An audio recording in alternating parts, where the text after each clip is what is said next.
মক্কায় হজ করে সেই হজের মকবুলিয়ত গ্রহণ করার জন্য এরা মদিনাতুল মুনাওয়ারায় নবী পাকের রওজায় চলে যায়। সুবহানাল্লাহ।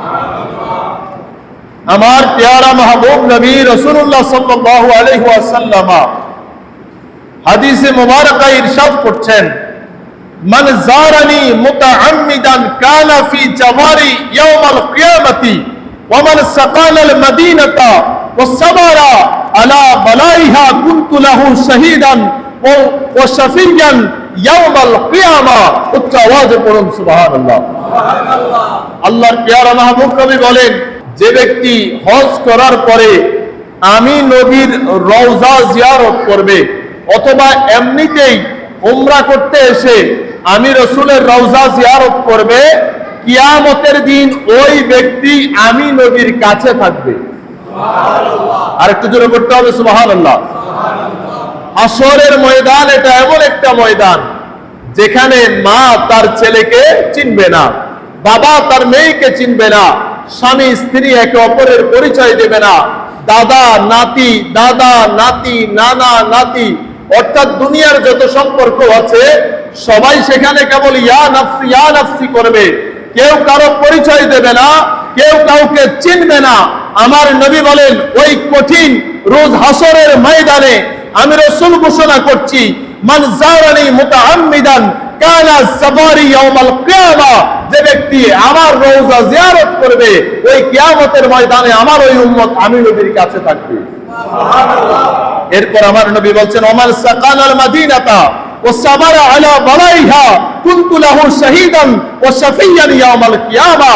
উচ্চ আওয়াজে পড়েন সুবহানাল্লাহ। সুবহানাল্লাহ। আল্লাহ হাবিব বলেন, যে মদিনা শরীফে বসবাস করে, যারা মদিনা শরীফে থাকে এবং মদিনা শরীফে কোনো বিপদ আসলে যারা ধৈর্য ধারণ করে, আমি রাসূল বলছি কিয়ামতের দিন আমি রাসূল তার জন্য আল্লাহর দরবারে সুপারিশ করব। আর রাসূল যার জন্য আল্লাহর দরবারে সুপারিশ করবেন, নিঃসন্দেহে আমার আল্লাহ তার জীবনের গুনাহ মাফ করে দিয়ে তাকে জান্নাত দান করে দিবেন। আল্লাহর হাবিব আরেকটা হাদিসে মুবারাকায় বলছেন, যে ব্যক্তি হজ করতে আসে, রাসূলুল্লাহ বলছেন, মান হাজ্জা ওয়া লাম ইয়াজুরনি ফাকাদ জাফানি, যে ব্যক্তি হজ করে কিন্তু ওয়ালাম ইয়াজুরনি আমার জিয়ারত করে না, মক্কায় হজ করে বাড়িতে চলে যায়, দেশে চলে যায়, কিন্তু মদিনায় আসে না, সে যেন আমি নবীর প্রতি অসৌজন্যমূলক আচরণ করলো, সে যেন আমি নবীর প্রতি খারাপ আচরণ করলো। উচ্চ আওয়াজে পড়ুন নাউযুবিল্লাহ। এক হাদিসে পাওয়া যায়, মদিনা শরীফের বরকত কেমন খেয়াল করেন। রাসূলুল্লাহ সাল্লাল্লাহু আলাইহি ওয়াসাল্লাম আল্লাহর দরবারে দোয়া করেছেন। আল্লাহর হাবিব বলেন, আল্লাহুম্মা আজআল বিল মদিনাতি দিফা মা জাআলতা বিমাক্কাতা মিনাল বারাকা। উচ্চ আওয়াজে বলেন সুবহানাল্লাহ। আল্লাহর হাবিব বলেন, আল্লাহ, ও আল্লাহ, আজআল বিল মদিনাতি দিফা, আপনি মক্কা শরীফে যেমন বরকত দিয়েছেন, সুবহানাল্লাহ বলেন, মক্কা শরীফে বরকত আছে না নাই? বলেন বরকত আছে না নাই? মক্কা শরীফ এমন জায়গা যেখানে খানায়ে কাবা আছে, মক্কা এমন জায়গা যেখানে হাজরে আসওয়াদ আছে, মক্কা এমন জায়গা যেখানে সাফা আছে, মারওয়া আছে, মক্কা এমন জায়গা যেই জায়গায় সাইয়্যিদুনা ইব্রাহিম ও খলিলুল্লাহর কদম পড়েছে, মক্কা এমন জায়গা যেই জায়গায় সাইয়্যিদুনা ইসমাঈল ও যাবিউল্লাহর কদম পড়েছে। এত বরকতময় হওয়ার পরে আমার নবী আল্লাহর দরবারে দোয়া করেছেন, আল্লাহ, আপনি মক্কায় যা বরকত দিয়েছেন তার চাইতে দ্বিগুণ বরকত আপনি মদিনায় দেন। সুবহানাল্লাহ। মক্কায় যা দিয়েছেন তার চাইতে দ্বিগুণ বরকত আপনি মদিনা শরীফে দেন। আমার নবী মদিনাতুল মুনাওয়ারাকে এত বেশি ভালোবাসতেন। সম্মানিত উপস্থিতি, এখন আপনারা আমরা যারাই যাবে মক্কায় হজ করতে, মদিনায় জিয়ারত করতে, দুনিয়ার সকল জায়গা থেকে মদিনা শরীফ এটা অন্যরকম একটা জায়গা। দুনিয়ার সব জায়গায় বিশৃঙ্খলা আছে, ঝামেলা আছে, হানাহানি আছে, হুল্লোড় আছে, অনৈতিকতা আছে, মারামারি আছে, কিন্তু একজন মানুষ যখন মদিনায় প্রবেশ করে যেন মদিনায় নয়, সে যেন আল্লাহর জান্নাতে প্রবেশ করেছে। সুবহানাল্লাহ। যারাই হজে গিয়েছে আপনি জিজ্ঞেস করে দেখিয়েন, ভাই হজে তো গেলেন, মক্কায়ও গেলেন, মদিনায়ও গেলেন। একটু বলেন তো, শান্তি কি মক্কায় বেশি নাকি মদিনায় বেশি? বলবে শান্তি মক্কায়ও আছে, মদিনায়ও আছে, তবে মক্কার চেয়ে মদিনায় শান্তি বেশি। কেন? বলে শান্তির ধারক বাহক রহমাতুল লিল আলামিন মদিনা শরীফে ঘুমিয়ে আছে। যার কাছে শান্তি, আল্লাহ যার কদমে শান্তি রেখে দিয়েছেন, সেই নবী রহমাতুল লিল আলামিন মদিনা শরীফে ঘুমিয়ে আছেন। এই কারণে আল্লাহ পৃথিবীর সমস্ত ভূমি থেকে মদিনায়ে মুনাওয়ারাকে অনেক বেশি শান্তির জায়গা হিসাবে কবুল করেছেন। এখন একজন ব্যক্তি মদিনায় যাবে, আমার নবীর রওজার কাছে যাবে, যিনি দু জাহানের বাদশা, তিনি সাধারণ কোনো মানুষের মতো নন। আপনি আমি যখন মদিনায় যাব, মদিনায় যাওয়ার পরে আপনার আচরণ, আপনার চলাফেরা, আপনার কথাবার্তা মদিনা শরীফে কেমন হবে, সেই ডিরেকশন, নির্দেশনাও আমার আল্লাহ কোরআনে পাকে দিয়ে দিয়েছেন। আল্লাহ সুবহানাহু ওয়া তাআলা কুরআনুল কারীম ফুরকানুল হামিদের অন্যতম সূরা সূরা হুজরাতের 2 নম্বর আয়াতের মধ্যে আমার আল্লাহ মুমিনদেরকে লক্ষ্য করে এলান করলেন, ঘোষণা করলেন, ইয়া আইয়ুহাল্লাযীনা আমানু, ওহে ঈমান ওয়ালো, যারা ঈমান এনেছো, লা তারফাউ, তোমরা উঁচু করো না, আসওয়াতাকুম, তোমাদের কণ্ঠস্বরকে, ফাওকা সাউতিন নবী, উচ্চ আওয়াজে বলেন সুবহানাল্লাহ। আল্লাহর হুকুম কি? ইয়া আইয়ুহাল্লাযীনা আমানু লা তারফাউ আসওয়াতাকুম ফাওকা সাউতিন নবী। এই আয়াতটা আমার নবী যখন দুনিয়াতে ছিলেন তখনকার জন্য যেভাবে প্রযোজ্য, নবীজি দুনিয়া থেকে যাওয়ার পরও সেইভাবে প্রযোজ্য। সুবহানাল্লাহ। অর্থাৎ নবীর দরবারে যখন আসবে, আদবের সাথে, ইজ্জতের সাথে, একেবারে ভয়ে কাতর হয়ে রাসূলুল্লাহর দরবারে সম্মান দিয়ে তোমরা বসবা। উচ্চ আওয়াজে বলি সুবহানাল্লাহ। মানে আল্লাহর ঘোষণা হচ্ছে, নবীর দরবারে এসে নবীর গলার উপরে কারো গলা উঠতে পারবে না।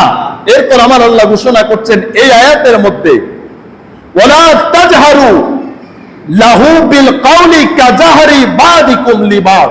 সুবহানাল্লাহ বলেন। এবং তোমরা নবীকে সম্বোধন করবে না এইভাবে যেমনি ভাবে তোমরা একে অপরকে ডাকো। সুবহানাল্লাহ পড়েন। বাবাকে, চাচাকে, মাকে, তোমার স্কুলের শিক্ষককে, ভার্সিটির লেকচারারকে, উপরস্থ স্তরে যারা আছে তাদেরকে সহকারে দুনিয়ার সবাইকে যেমনি ভাবে ডাকো তেমনি ভাবে আমার নবীকে ডেকো না, বরং আমার নবীকে তোমরা আরো বেশি ইজ্জতের সাথে ডাকো। আমার নবীকে আরো বেশি ইজ্জতের সাথে ডাকো। যদি তোমরা দুইটা কাজ করো, এক নাম্বার, নবীর দরবারে গিয়ে নবীর আওয়াজের উপরে যদি তোমাদের আওয়াজ চলে যায়, আর তোমরা তোমাদের আত্মীয় স্বজন, পরিবার পরিজনকে যেইভাবে ডাকো এমনি ভাবে যদি আমার নবীকে ডাকো, তাহলে তোমাদের আমলগুলো নষ্ট হয়ে যাবে, ধ্বংস হয়ে যাবে, তোমরা টেরও পাবা। আমার কথা বুঝতে পেরেছেন? তোমরা টেরও পাবা না। অর্থাৎ বিষয়টা হচ্ছে, আপনি নামাজ পড়েছেন, রোজা রেখেছেন, হজ করেছেন, যাকাত দিয়েছেন, যত বেশি আমল করেছেন, এই দুইটা কাজ করলে একজনেরও একটা আমলও আল্লাহর দরবারে কবুল হবে। কথা বলেন ঠিক কিনা? কবুল হবে না। কোন কাজ? এক নাম্বার, লা তারফাউ আসওয়াতাকুম ফাওকা সাউতিন নবী, নবীর গলার উপর যাতে তোমাদের গলা চলে না যায় সেই ব্যবস্থা তোমরা করবে। সেইভাবে রাসূলুল্লাহর দরবারে গিয়ে তোমরা আদবের সাথে কথা বলবে। আরেকটা বিষয় হচ্ছে, তোমরা তোমাদের পরিবার পরিজন এবং একে অপরকে যেইভাবে ডাকো এইভাবে তোমরা ডাকবে না। আল্লাহ এইভাবে রাসূলুল্লাহকে কিভাবে সম্মান করতে হবে, ইজ্জত করতে হবে, আল্লাহ সেই ঘোষণাও কোরআনে পাকে দিয়ে দিয়েছেন। উচ্চ আওয়াজে বলেন সুবহানাল্লাহ। সবার অন্তরে একটা আশা, যেটা আমি মনে করি মুসলমান মাত্রই একটা আশা দেখা যায়, সেটা হচ্ছে জীবনে একবার হলেও মদিনায় যাবে। সুবহানাল্লাহ বলেন। এই কারণে দেখবেন, আচ্ছা বলেন, কত গজল শুনছেন জীবনে? মক্কা শরীফ নিয়ে গজল বেশি নাকি মদিনা নিয়ে গজল বেশি? তোরা বলেন, মক্কা নাকি মদিনা? আচ্ছা, মক্কা শরীফে কার ঘর? জোরে বলেন না, কার ঘর?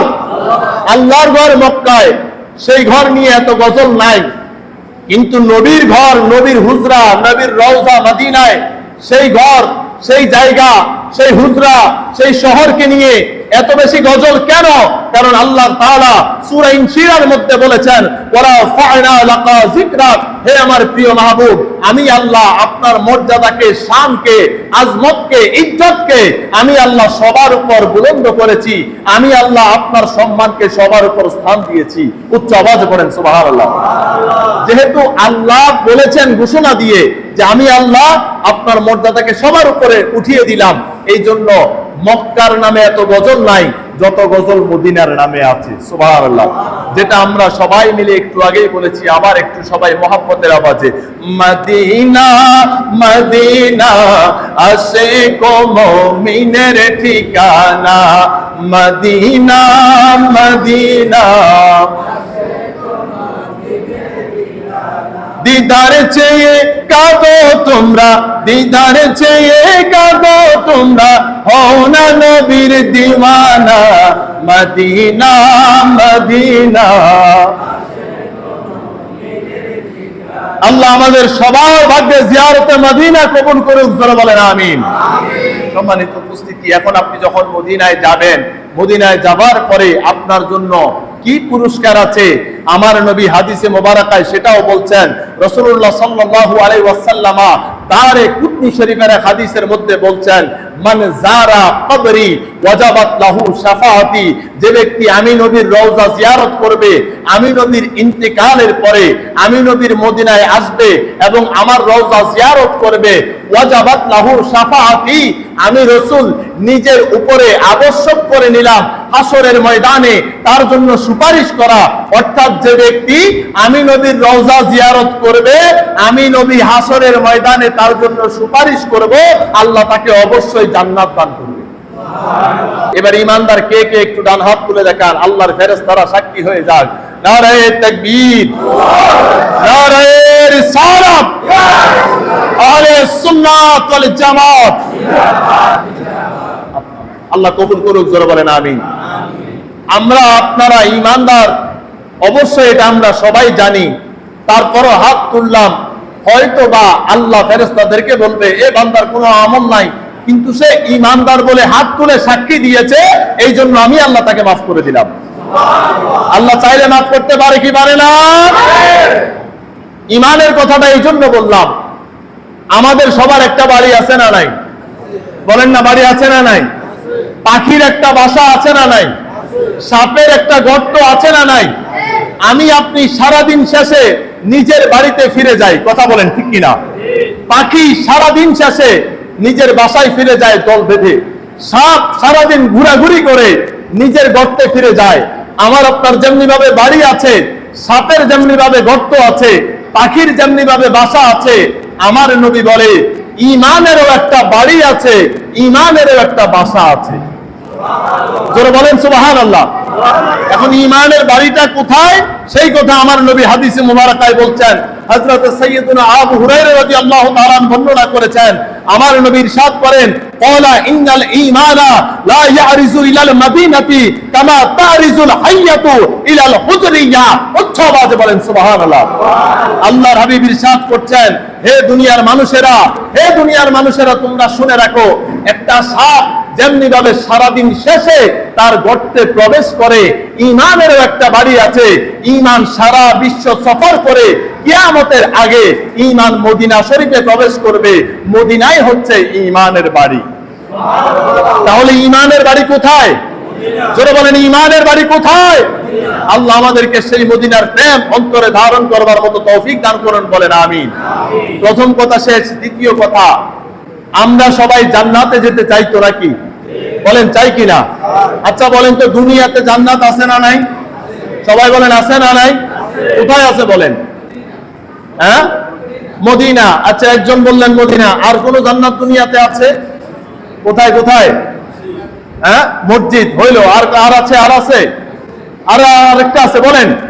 হ্যাঁ, তো মায়ের আমার নবী বলেন, আল জান্নাতু তাহতা আকদামিল উম্মাহাত। হে আমার বান্দা, হে আল্লাহর বান্দা, নবীর উম্মত, আল্লাহ তোমার জান্নাতকে তোমার মায়ের কদমের নিচে রেখে দিয়েছে। তুমি মায়ের খেদমত করো, বাবার খেদমত করো, মা বাবার খেদমতের ওসিলায় আল্লাহ অবশ্যই তোমাকে জান্নাত দান করবে। সুবহানাল্লাহ। একটা জান্নাত গেল। আরেকটা জান্নাতের কথা আমার নবী হাদিসে মুবারাকায় বলেছেন, যেখানে আল্লাহর জিকির হয়, নবীর দুরূদ হয়, ওই জায়গাটাও জান্নাতের বাগান।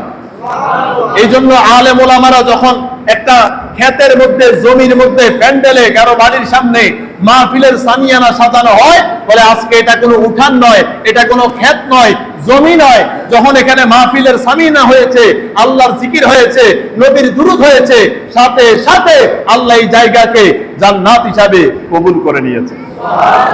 এই যে তিনটা জান্নাত গেল, দুইটা জান্নাত গেল, আরেকটা জান্নাত আল্লাহ রাসূল সাল্লাল্লাহু আলাইহি ওয়াসাল্লাম বলে, তোমরা জান্নাত চাও, জান্নাত খুঁজো। আমি রাসূল বলছি, মা বাইনা বাইতি ওয়া মিনবারি রাউদাতুম মিন রিয়াজিল জান্নাহ। হে আমার উম্মতেরা, আমার ঘর এবং আমার মিম্বারের মাঝখানে যে জায়গা আছে, এই জায়গাটা দুনিয়ার সাধারণ কোনো জায়গা নয়, এটা আল্লাহর জান্নাতের একটা অংশ। কার জান্নাত? যারা বলেন কার? তাহলে দুনিয়াতে জান্নাত আছে না নাই? বলেন জান্নাত আছে না নাই? এই জন্য যারা হজ করতে যায়, মদিনা জিয়ারত করতে যায়, আর কোথাও নামাজ পড়ুক বা না পড়ুক, আমার নবীর ঘর এবং রওজার মাঝখানে যে জায়গা আছে রিয়াজুল জান্নাহ, সেখানে গিয়ে সবাই অন্তত 2 রাকাত হলেও নামাজ পড়ে। আল্লাহ সেই রিয়াজুল জান্নাতে আমাদেরকে একবার হলেও হাজিরি দিয়ে নামাজ পড়বার মতো তৌফিক দান করুন। জোরে বলেন আমিন। আরেকটু জোরে বলেন আমিন।